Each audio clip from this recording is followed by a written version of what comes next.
Imaginez un lieu immense, figé dans le temps, un labyrinthe de couloirs vides et de salles délabrées, un lieu où les échos d'un passé douloureux semblent encore résonner entre les murs. Bienvenue à l'hôpital psychiatrique de Belitz-Heilstätten, en Allemagne, considéré aujourd'hui comme l'un des endroits les plus terrifiants d'Europe. Son histoire à elle seule suffit à glacer le sang. Construit à la fin du XIXe siècle, ce gigantesque complexe était à l'origine un sanatorium destiné à soigner les tuberculeux. Mais les vents sombres de l'histoire allaient rapidement changer sa vocation.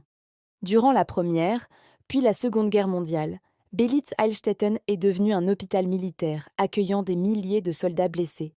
On raconte même qu'un jeune caporal autrichien, blessé au combat, y aurait séjourné en 1916. Son nom, Adolf Hitler. Après la guerre, l'armée rouge a pris le contrôle du site, le transformant en le plus grand hôpital militaire soviétique hors de l'URSS. Une partie du complexe a également servi d'asile psychiatrique.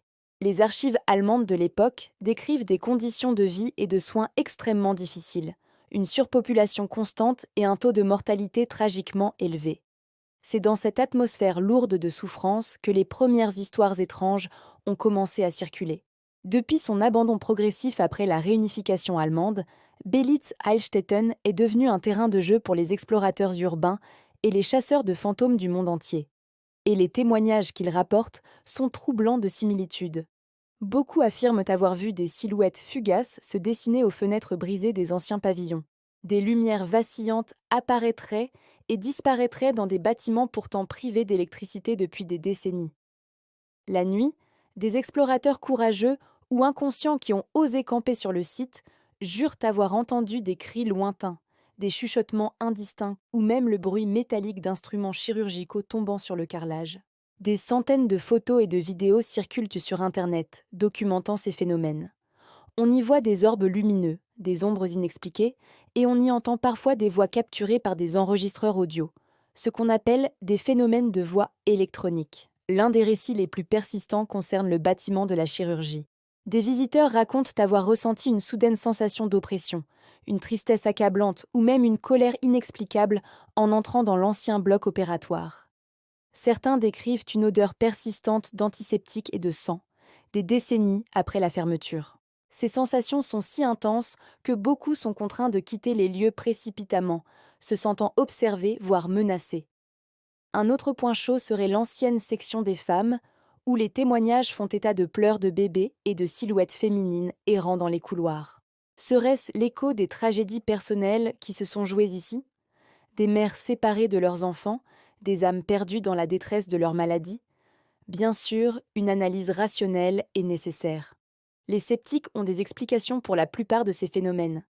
Les silhouettes aux fenêtres, des jeux d'ombre et de lumière, ou peut-être d'autres explorateurs. Les bruits étranges, le vent qui s'engouffre dans les structures métalliques rouillées, les planchers qui craquent sous le poids des années, ou encore des animaux qui ont trouvé refuge dans les bâtiments abandonnés. Quant aux sensations d'oppression et aux visions, elles pourraient facilement être le fruit de l'autosuggestion. L'atmosphère du lieu est si pesante, si chargée d'histoire et de tristesse, qu'il est naturel que notre esprit nous joue des tours.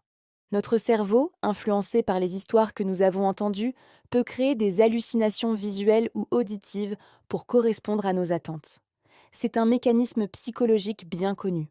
Mais alors, comment expliquer que tant de personnes différentes, venues d'horizons divers, qui ne se sont jamais parlé, rapportent des expériences si étrangement similaires? Comment expliquer ces voix capturées sur des enregistreurs, ces photos troublantes ou ces sensations si précises et localisées dans des zones spécifiques de l'hôpital? S'agit-il simplement d'une gigantesque hallucination collective alimentée par la réputation du lieu?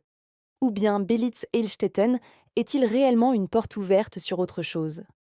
Un lieu où la souffrance passée s'est imprégnée dans les murs, créant une sorte de mémoire résiduelle.